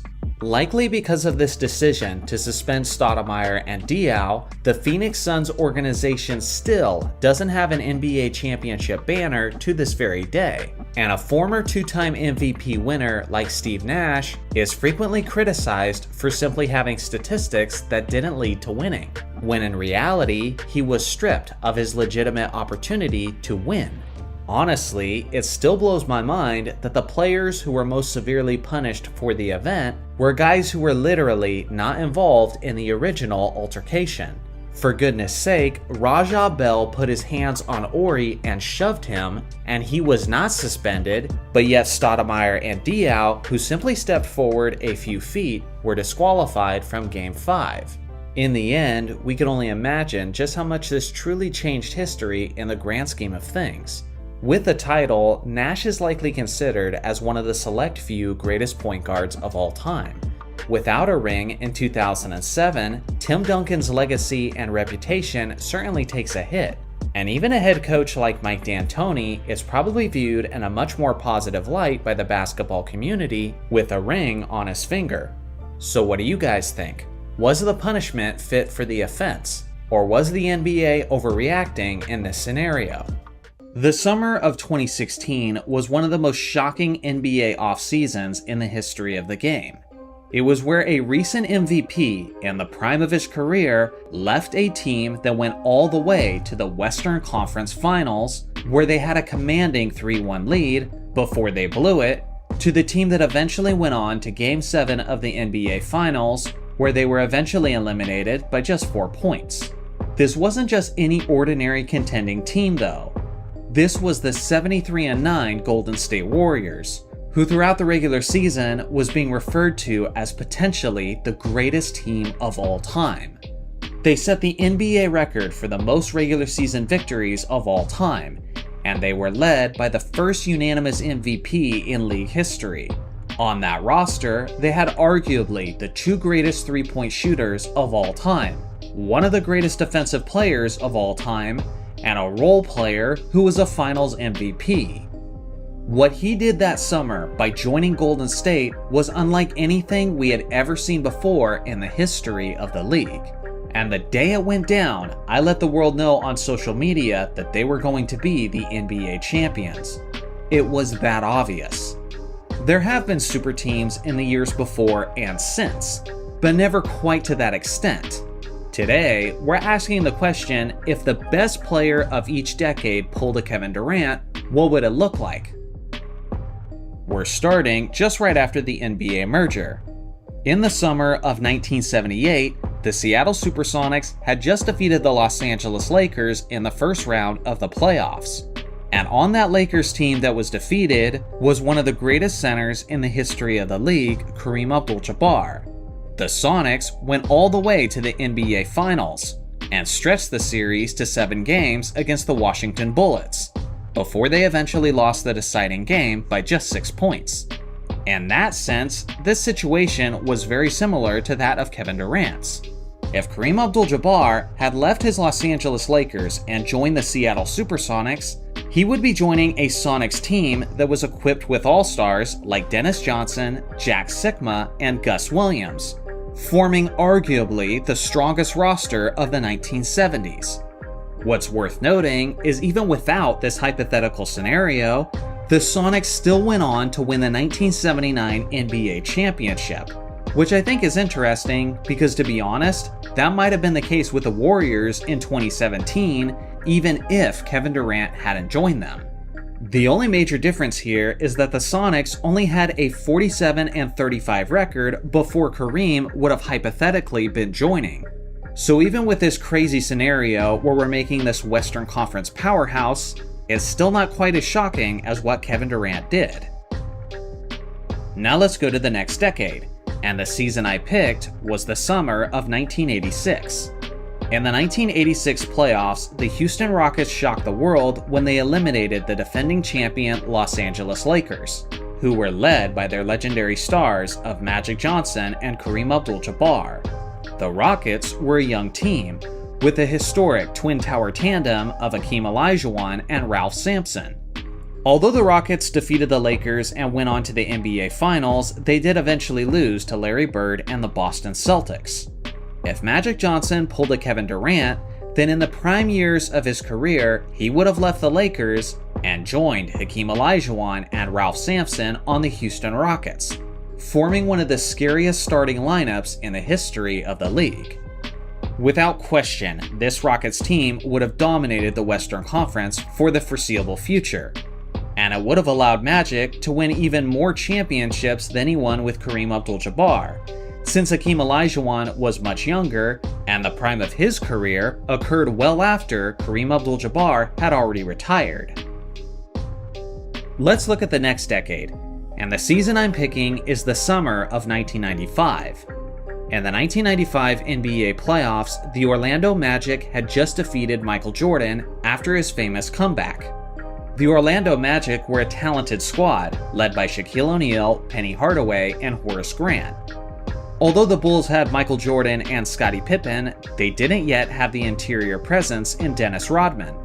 If MJ pulled a Kevin Durant, he would have said screw Jerry Krause and the Bulls organization and head to the team that just defeated him, the Orlando Magic. And imagine that starting lineup. We saw how many championships Kobe Bryant and Shaquille O'Neal were able to win together. But what about Michael Jordan, Penny Hardaway, Horace Grant, and a young Shaq? I can only imagine how many rings they would have collected before MJ finally decided to hang it up. Now on to the next decade, and I'm looking at the summer of 2007. Kobe Bryant had just been eliminated out of the playoffs for the second straight season by the high-powered Phoenix Suns. And instead of getting frustrated and waiting for Pau Gasol to show up, Kobe Bryant pulls a KD and heads to the team that just defeated him, forming an absolutely terrifying lineup and possibly the greatest offense of all time, led by Steve Nash, Kobe Bryant, Shawn Marion, and Amari Stoudemire. The Phoenix Suns nearly won the NBA championship without Kobe, but were just narrowly defeated by the San Antonio Spurs, and a timely suspension certainly helped that. Imagine how much they would have cruised through the Western Conference playoffs if they had a prime Kobe Bryant on that high-powered 7-second offense. Then you're looking at the decade of the 2010s, and I think the best example comes in the summer of 2010. What if LeBron James didn't join the Miami Heat, but instead went to the team that just defeated him in the NBA playoffs? Honestly, I think this is the best example in the entire video. Because if LeBron James had gone to the Boston Celtics, who had Paul Pierce, Rajon Rondo, Ray Allen, and Kevin Garnett, that would be the most similar to the situation that KD went to in Golden State. Think about it. LeBron had just been embarrassed by Boston with a poor performance in the playoffs. And then that Celtics team went all the way to Game 7 of the NBA Finals, where they lost by just 4 points to Kobe Bryant and the Los Angeles Lakers, which is the exact same thing that happened to Golden State in Game 7 of the 2016 Finals. In this scenario, the 2010 to 2011 regular season and Eastern Conference playoffs would be a joke, as Boston would have had one of the most overpowered squads of all time. And now, we obviously have to move forward to the next decade. And honestly, I'm looking at this current summer in 2024. If Nikola Jokic had left his Denver Nuggets to join the Minnesota Timberwolves, the team that's up and coming and the team that had just eliminated him, alongside of a young star in Anthony Edwards and plenty of great defensive pieces throughout the roster, it wouldn't even be fair. They would be a lock to win the 2025 NBA championship unless there was some serious injuries. So ultimately, I think these are the best hypothetical examples that I can think of on each decade of what Kevin Durant did and what it would look like if another top tier player did it in his era. But the craziest thing to me about this entire video is that I can't say beyond a shadow of a doubt if any of these situations are as crazy as what Kevin Durant actually did. Again, none of these hypothetical teams that a superstar player is going to were a 73-9 team. None of these teams were in the conversation for the greatest team of all time before they added one of the greatest MVPs in the history of the league. Even as I paint this situation with some of the most crazy what-ifs that we can possibly think of, I still don't know if it's as insane as what we actually witnessed. And that, to me, is the most jaw-dropping takeaway out of all of this. About a month or two ago, I made a video called If the Best Players of Each Decade Pulled a Kevin Durant. And essentially, what that video was about is what the NBA would look like if other superstar players from years past did exactly what KD did, which was leave the team that just defeated him in the NBA playoffs and join that team in order to make an absolute powerhouse in that conference. It was really interesting to look through the decades and see how this would have gigantic ramifications on basketball history as we know it. The thing is, many people in my audience then requested that we do the same thing for LeBron James. Now let me make this clear. LeBron's decision and Kevin Durant's decision were not the exact same in nature. There was some similarities in the sense that both guys had just been eliminated from the playoffs and had left a less talented situation to join a far more significant one. What made LeBron's situation so unique is that he was one of 3 players signing on an organization while they were all in their late 20s in the prime of their careers. The Big 3 Heat were immediately a super team who were extremely hyped and who people believed were going to win championships immediately. Were they the first super team in NBA history? Absolutely not. Were they the first team to be title favorites in the preseason, all based on their 3-headed monster? No, that wasn't the case either. But what they were the first team to do was have 3 superstars, all in their late 20s, in the prime of their careers, all decide to join forces on the same organization at the same time. Up until that point, that was usually the general manager's job to get that done, like when the Boston Celtics did it in 2007. But again, the Miami superstars were talking behind the scenes and arranged to join forces all at the same time. Don't let the revisionist history get to you. This was a legitimate 3-headed superstar monster. as LeBron James, Dwayne Wade, and Chris Bosh were all the top MVP vote getters the year prior out of the Eastern Conference. Of the 15 players who earned MVP votes in 2010, 11 of them were out of the Western Conference, which makes it very clear that the East was the weaker conference in that era. So moving forward, when I'm looking at each decade, the examples that we have to use has to be out of the weaker conference during that era. Let's start after free agency began, which was in the 1970s. In the summer of 1975, Kareem Abdul-Jabbar left the Milwaukee Bucks, but this time, instead of joining the Los Angeles Lakers, he would have signed with the Golden State Warriors. He would be joining the NBA superstar Rick Barry, who was one of the greatest scoring wings in NBA history, and additionally, joining Golden State as their third superstar option would be Nate Tiny Archibald. The three-headed monster of Kareem, Barry, and Archibald would have had the rest of the league shaking in their boots. Again, these guys were the top 3 MVP vote getters out of their conference in 1975. So as crazy as it sounds, this basically would have been the same kind of situation. How about the 1980s? Many people forget that early in the 80s, Magic Johnson was extremely upset with the Lakers situation, as he had little respect for the head coach and their decision making. In this scenario, Magic would leave in the summer of 1982, and he would be joining Moses Malone on the Houston Rockets, forming an incredible dynamic duo with the 2 best players in the Western Conference. But again, there needs to be a third star, so the third MVP vote getter joining the Rockets would have been the Iceman, George Gervin. What many people forget is that this whole thing is also addition by subtraction, because if Magic leaves the Lakers get worse. If George Gervin leaves the San Antonio Spurs Spurs get worse. That's what happened with LeBron, Wade, and Bosh in 2010, as Bosh leaving the Raptors made them irrelevant, and LeBron leaving Cleveland made them irrelevant, which immediately eliminated 2 of the biggest threats in that weaker conference. How about the 1990s? In the summer of 1996, Hakeem Olajuwon leaves the Houston Rockets, and he joins the San Antonio Spurs, teaming up with David Robinson, making an absolutely terrifying Twin Tower tandem. Additionally joining the Spurs as the third best MVP vote getter out of the Western Conference would be the reigning Defensive Player of the Year, Gary Payton. Just think about the defense of this three-headed monster, as the glove would be terrorizing the perimeter, while Hakeem Olajuwon and David Robinson are forming the best interior defense that the NBA has likely ever seen. Now for the 2000s. In the summer of 2003, Tracy McGrady leaves the Orlando Magic, and he's joining Allen Iverson on the Philadelphia 76ers. Additionally joining Philly is one of the greatest defensive players in NBA history, Ben Wallace. Not only do you have a tremendous amount of offense with this group, but you're absolutely locking down the paint defensively. Based purely on my concerns about their chemistry, this might be the least impressive team of any decade so far. But regardless, they'd still be terrifying to most of the NBA. Then we're skipping the 2010s because we obviously saw that happen with the Miami Heat.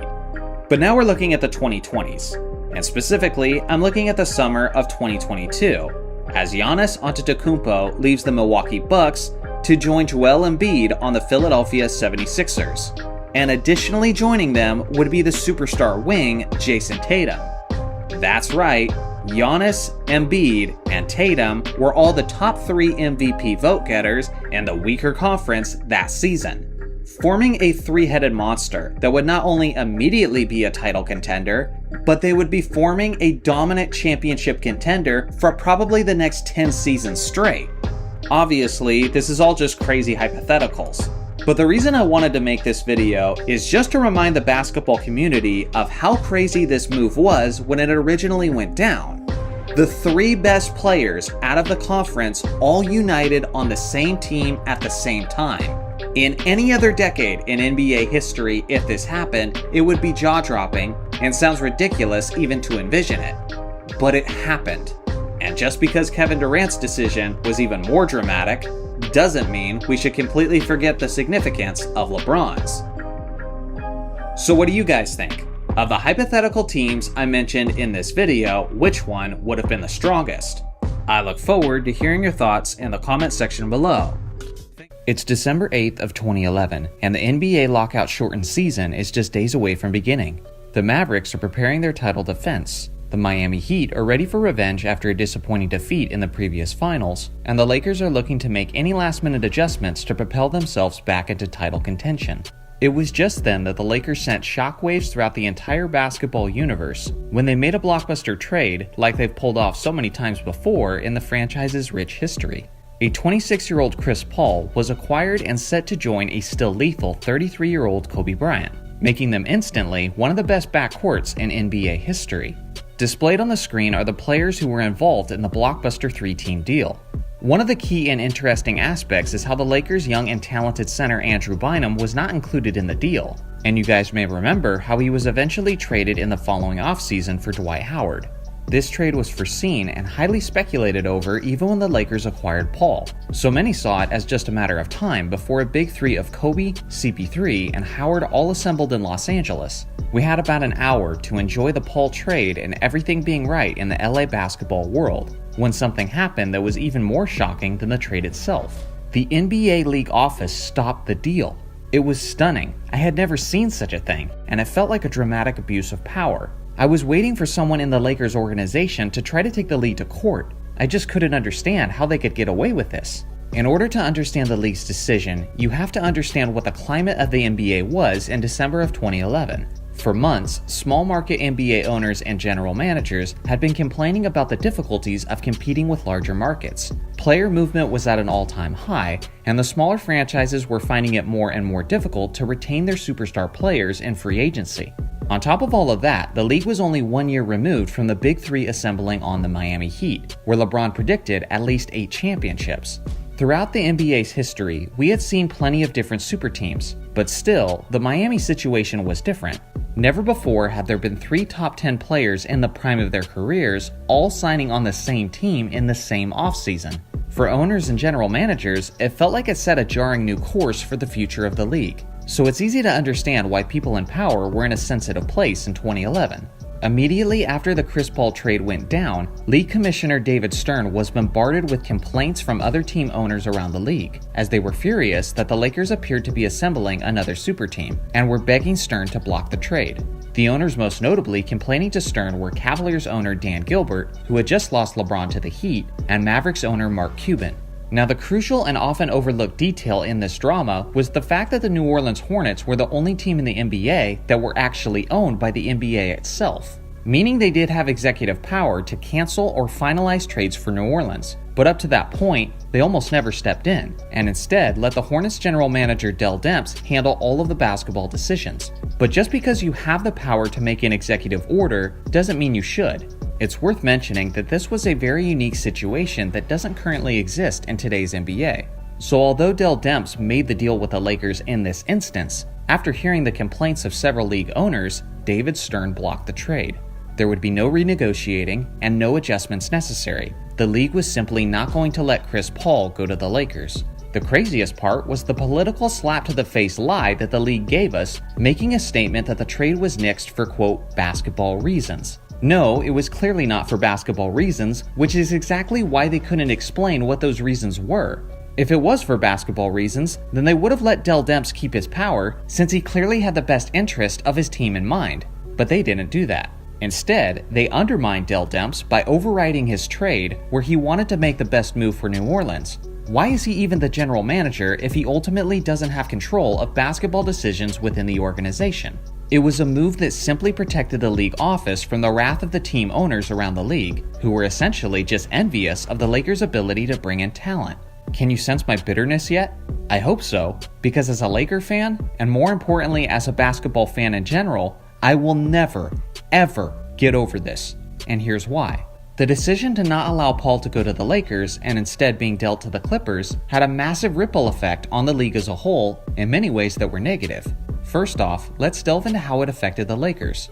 As many of you know, players can take it really personally when their names are publicly involved in trade discussions. But it's something else entirely to hear that you are in fact being traded, just to then awkwardly rejoin the team because the league blocked the trade. Suddenly, the player feels betrayed and feels as if he isn't valued by the organization. These emotions didn't hit anyone harder than the Lakers' Lamar Odom, who tweeted shortly after the deal was blocked and said, "When a team trades you and it doesn't go down, now what?" Odom was apparently so hurt by the Lakers' attempts to trade him that reports began to surface that he had plans to skip the Lakers' training camp. The writing was on the wall. Because of the soured relationship between Odom and the Lakers, they had basically no other choice but to trade him to another team, which ended up being the Mavericks, where they essentially only got a draft pick in return, which was a huge blow to the depth of their team, which was looking to contend immediately. But that's just barely scratching the surface. The following season, the Lakers traded multiple picks for Steve Nash, who was quickly approaching 40 years old, was a defensive liability, and was extremely injury prone. This was a regrettable decision. They don't trade for Steve Nash if they have a prime-age Chris Paul. If they have CP3 instead of Steve Nash, then they don't hire Mike D'Antoni because of the Nash and D'Antoni connection. This time, they get it right, and Phil Jackson, who was ready to take the job, is selected to be the head coach instead. If Kobe has CP3, Dwight Howard, and Phil Jackson, then they certainly don't struggle to make the playoffs. And if they don't struggle, then Kobe doesn't play an absurd amount of minutes desperately trying to make the playoffs that ends up with him tearing his Achilles. In the midst of Kobe's streak of crazy playing time, Ramona Shelburne wrote an article of the risk of wearing down Kobe to such an extent. And what do you know? A few games later, the Achilles popped. I like Dwight Howard on the Lakers a lot more if CP3 is his point guard to work with. Chris Paul has done an excellent job in years past of making centers like Tyson Chandler and DeAndre Jordan have some of their best years. Dwight Howard would have benefited from that connection as well. I also have much more confidence in Kobe and Dwight working together if Phil Jackson is there to manage the egos. So let's dive in more specifically to how this affected Kobe. If the Chris Paul trade goes through, then Kobe goes on to win his 6th ring just like MJ, and maybe that's even the way he retires. In all of my knowledge of basketball history, there's no player who I know as much about or whose mindset I understand as much as Kobe's. And Kobe was talking about possibly retiring in 2012, but he didn't retire in 2012, he retired much later in 2016. So why was that? Well, it's simple, because he couldn't get 6. It was clear as a close viewer that Kobe's mission and purpose as a competitor was to win his 6th ring, equaling him to Michael Jordan. When Kobe won his 5th ring, he was quick to point out that he now had as many as Magic and one more than Shaq. Ring count was everything to him, and that pushed him to struggle through the final 4 years of his career. The last few seasons of Kobe were brutal to watch. The Achilles was what started his dramatic decline. He was hampered by numerous injuries as his body betrayed him, his efficiency had gone into the toilet, and his Lakers were consistently losing as he was surrounded by players much younger than him who didn't share his will and competitive drive to win at all cost. Something that's a fact but shouldn't be is that Kobe freaking Bryant was a part of the worst Lakers team in franchise history. Other than his farewell game where he scored 60, his final few seasons were a basketball nightmare. And sure, you could blame Lakers management, or even Kobe for taking a giant contract in his twilight years, but first and foremost, the majority of the blame traces back to the day the league told the Lakers you're not allowed to add talent, and it was all downhill from there. In his early years, Chris Paul was beginning to build a reputation for himself as one of the ultimate competitors. He was seen as a no-nonsense type of leader who loved to win and hated to lose. But is that how we view him in the modern day? Not quite, to be honest. Now he has the reputation of being a guy who struggles to get past the second round. His ability to perform well when it matters most is hotly debated, and some are crazy enough to even suggest that there's an argument on whether or not he should even be in the Hall of Fame. If Chris Paul had joined Kobe, then there's a good chance he becomes an NBA champion in his prime age, which totally transforms his legacy, and now with his career-long statistics, he comfortably enters the conversation of the greatest point guards of all time. He also would have been the man appointed to lead the NBA's most iconic franchise as Kobe was leaving the league behind. And as a member of Team Banana Boat, Chris Paul is likely waiting for LeBron with open arms whenever he was ready to join Los Angeles. If Chris Paul had joined the Lakers, they may have won a championship, but them even getting to the NBA Finals certainly wasn't a foregone conclusion. They would have had to get past a young Oklahoma City team in 2012, or they would have had to get past a strong San Antonio group the couple seasons after that. But regardless, if they could just pull it off any one of those seasons, then we would have witnessed what has become one of the greatest what-ifs in basketball history. The Miami Heat would have been waiting for the Lakers, and Kobe versus LeBron finally happens in the NBA Finals. and the outcome likely gives us a definitive answer on how we would rank the two players. It would have been one of the most watched, most hyped, and most significant finals we've ever seen between two legends who seemed destined to be rivals, but unfortunately just never were. So when people talk about the blocked Chris Paul trade, remember, it wasn't just us Laker fans who lost as a result. We all lost. Let me know in the comments section if you're still as pissed as I am. There have been numerous instances in NBA history where the league or a player within the league got the fans' hopes up with something they said or promised, but unfortunately, those hopes never became a reality. Here's my 5 biggest instances where the NBA let the fans down. Number 5. LeBron James's dunk contest promise. LeBron James is one of the most powerful and ferocious dunkers that the league has ever seen.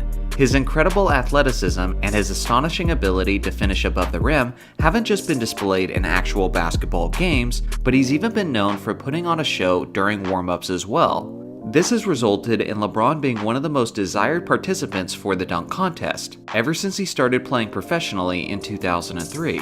Well, in 2009, the NBA was especially struggling to create interest for the NBA's dunk contest, and was desperate to relive the glory days, where some of the greatest players in the world competed. So in the middle of the 2009 dunk contest, Cheryl Miller interviewed LeBron and asked him point blank if he was planning on participating in the dunk contest the following season. And LeBron said the following. Right now, I'm preliminary putting my name in the 2010 dunk contest Saturday night. LeBron James is saying that in 2010 in Dallas Stadium, primarily I'm putting my name in the dunk contest. Obviously, LeBron did not actually go on to participate in 2010, which was disappointing in and of itself, but what made it worse was how terrible the 2010 dunk contest ended up being, as the Lakers' Shannon Brown was a huge disappointment and no one really stole the show besides him. Number 4. Wilt Chamberlain vs. Muhammad Ali in the boxing ring. You guys have heard me talk about plenty of crazy things concerning Wilt Chamberlain, but one of the craziest is how he nearly fought the greatest in the sport of boxing, Muhammad Ali. It all started on Howard Cosell's show in 1967 when Wilt challenged Ali to a fight, but it wouldn't gain serious momentum until a few years later. Even at a time when media wasn't nearly what it is today, there was a ton of coverage about this possible fight, as both potential competitors were doing a tremendous amount of trash talking leading up to the event, which was scheduled to be at Madison Square Garden. Although Wilt would be out of his element, he did certainly have the physical advantages, as he was 7 foot 1 inches tall, weighing about 275 pounds, and he had a 92-inch reach, compared to Ali, who was 6 foot 3 inches tall, weighed about 210 pounds, and had a 78-inch reach. When asked for a prediction on the fight, Ali responded with just one word. Wilt Chamberlain agreed to fight Muhammad Ali for a total of $500,000 after taxes. But when the time came to sign the papers and make it official, the contract said that Chamberlain would be getting $500,000 before taxes. Wilt, being upset about this, decided to decline the fight. Ali was insistent upon making it work, so he said he would equally split the purse of $1.5 million with Chamberlain, but Wilt refused that too. Even though Wilt made the challenge, Ali was definitely more insistent on making the fight happen. But at the end of the day, Wilt decided that it wasn't enough money to make it worth the time and the effort. Let me know in the comments who you think would have won the fight and in what fashion. Number 3. Shaquille O'Neal vs. Hakeem Olajuwon in a televised game of one-on-one. In 1995, Shaq and Hakeem were at the center of the debate for the title of the best big man in the entire NBA. But Hakeem basically squashed that debate as soon as the NBA Finals were played in June. It was between Shaq's Magic and Hakeem's Rockets, but it was hardly a contest as the Rockets swept the Magic in just 4 games. Although both centers played extremely well and each put up strong numbers, it was clear which big man had firmly established himself as the man on top of the basketball world. This narrative didn't sit very well with the Diesel, who said he believed that he was still the better big man. So Shaq sent this letter to Olajuwon, challenging him to a game of one-on-one to settle the score once and for all. Hakeem actually accepted the challenge, and hype began to swirl around the basketball world. This was such an anticipated and expected event that there was even television ads to promote the showdown. Unfortunately, Hakeem Olajuwon injured his back leading up to the event, and and the matchup had to be canceled just a day before they were set to square off. Shaq was later asked in an interview if he thought Hakeem was just looking for an excuse to back out, but Shaq had too much respect for the dream and said that he didn't believe that was the case. Let me know in the comments who you think would have won in that one-on-one scenario. Number 2, the Chris Paul trade to the Lakers. I won't talk about this one too much because I have quite a bit in recent videos. But when the trade went down in the winter of 2011, basketball fans only had about an hour and a half to anticipate a Chris Paul and Kobe Bryant tandem before news broke that the league office had blocked the trade. Obviously, the biggest disappointment for basketball fans as a whole was how it ruined the chances of a Kobe Bryant versus LeBron James NBA Finals, which is one of the most unfortunate realities of NBA history without question. Number 1. The NBA claiming that it would crack down on flopping and then doing basically nothing. A lot of people wouldn't consider this one to be anywhere close to the top spot, but what you need to understand about me is that I absolutely hate flopping. As an old school basketball fan, I see flopping as a constant reminder of how much the league has softened since the golden days when I first started watching the game. I don't really blame the players though, since flopping does give them a competitive edge. It gets the other team in foul trouble, it can make a regular foul look like a flagrant, and in the cases of guys like James Harden, it can earn you a lot of easy extra points at the free throw line.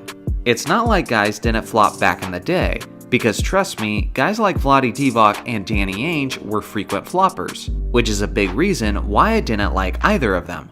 But throughout the years, it's only become worse and worse as it's now a regularly practiced strategy on a widespread level. It got bad enough that in 2012, the NBA established that it would be fining its players for flopping. The rules stated that any player who flops during the regular season would first be warned, followed by fines in increments of $5,000 for each successful flop during the season. I remember when this announcement first happened, and I, along with many other basketball fans, was beyond thrilled, thinking that this would be the move to eradicate this pathetic acting out of the league. Well, the problem is, the league has since painfully under-enforced the rule. Despite his reputation, Chris Paul has never been fined. James Harden and LeBron James have been fined only once, and in the last 2 seasons of the NBA as a whole, there have been 0 fines distributed to all of the players. And a lot of these flops that I've been showing on screen took place in the last 2 seasons. So again, it's not mainly the player's fault, but the league office for refusing to enforce the rules like they're serious about it. One can only imagine how much better the league would be today if the league office actually grew a spine and enforced the rules like they meant it. So once again, the NBA ratings are down, and the current talking point among the basketball community is that the NBA is dying and that some serious changes need to be made. I was talking to a buddy about this, and he asked me a question. If you were the commissioner of the NBA, what would you do to fix the league? And he wasn't just asking me like some nonchalant question, but he wanted to know in detail what rules I would put in place, what changes I would make, and what are the things I would implement to get the NBA back to its former glory. I decided that it would be best to answer that in a video. So here's what I would do if I was the NBA's commissioner in order to fix the league. And please, let me know in the comments section what you would do if you were in that role as well. First off, I would lengthen the three-point line. Now yes, Steph Curry had a lot to do with the surge of three-pointers within the league. But a big part of that movement, and the reason why we're seeing so many three-point shots taken today, is because of the analytics movement.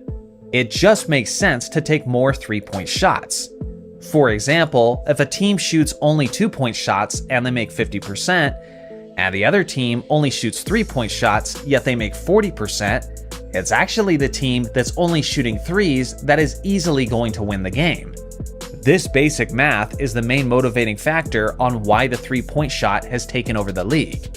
So the only way to get the league back to where it was in years past is to simply drop the percentages of the three-point shots. And frankly, I think the best way to do that is to lengthen the distance of the shot. The three-point line is 23 feet 9 inches away from the basket at the top of the arc, and then on the corners it's actually a lesser 22 feet away.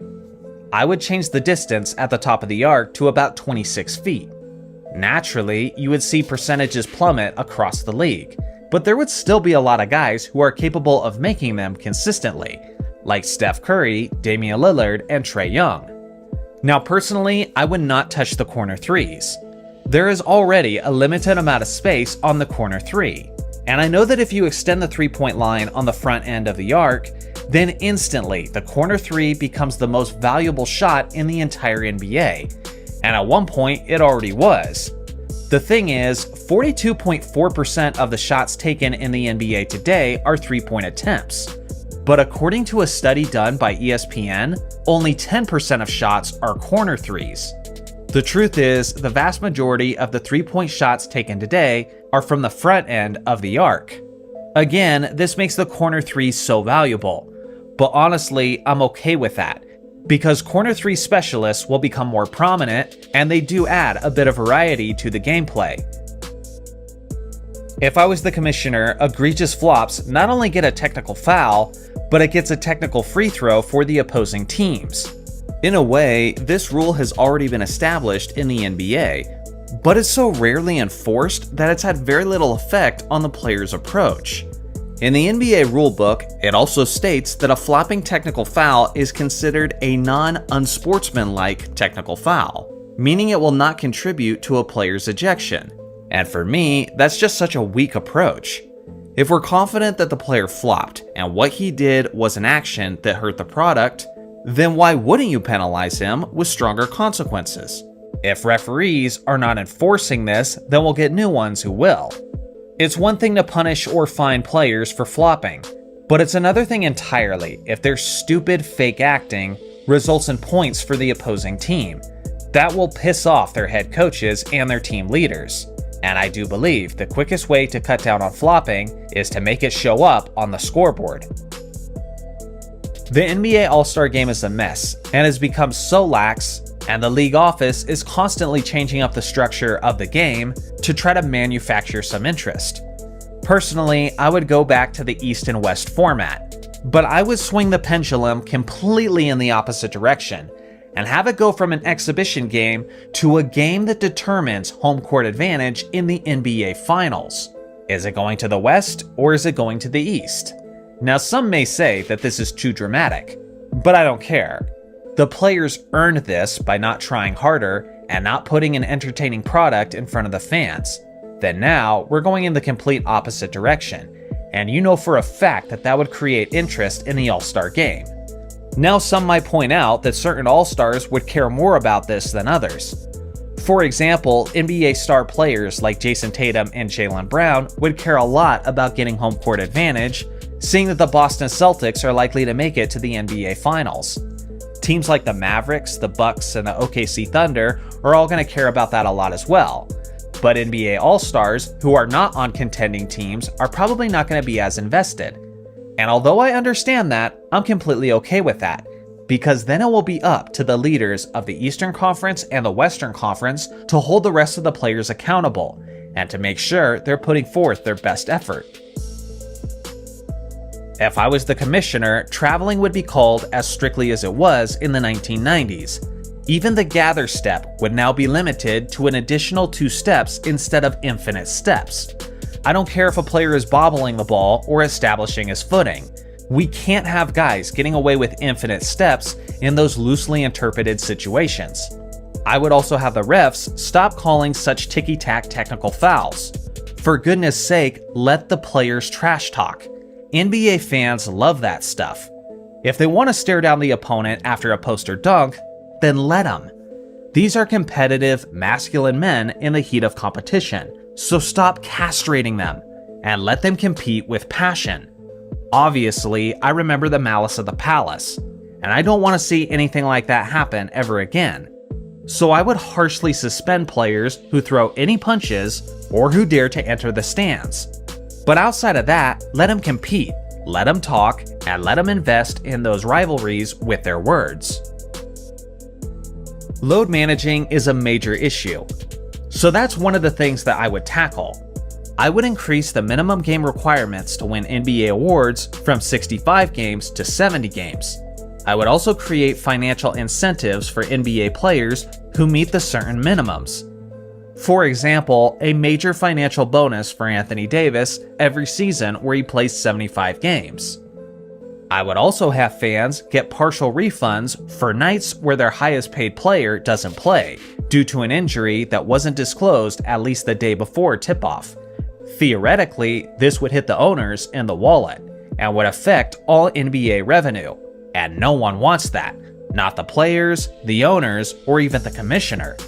But instead of the league losing money, I think this would simply apply pressure for the players to play as often as possible, and definitely when they're healthy.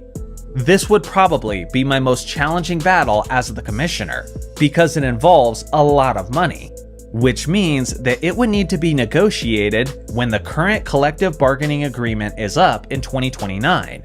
But I know for sure that I would be doing everything I possibly could to meet these terms. Now, some people might be surprised by this, but we're keeping the NBA Cup. I think it's something that the American audience can warm up to, and it's nice to see the guys competing so hard in NBA regular season games. But now, the NBA Cup is becoming experimental grounds for potential new implementations into the NBA. And the first thing we're doing in the league office is implementing legal hand-checking into the in-season tournament. If the viewers like it and it creates more entertaining basketball, then it will be permanently implemented into the league the following season. If the viewers don't like it, then it will be scrapped completely and we'll proceed without it. The following year in the NBA Cup, I would remove the defensive 3-second violation. And again, if people found that more entertaining, then it would end up that way for good.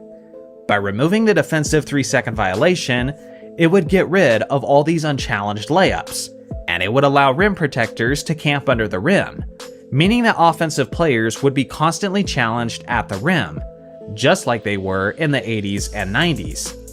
Under these new rules, mid-range jumpers would become even more essential, and guys like Rudy Gobert and Victor Wembanyama would see their blocks numbers skyrocket. Honestly, there's a lot more things I would probably do over my years as an NBA commissioner, but this is just how I'd get started. How would you get started? I look forward to hearing your thoughts in the comment section below.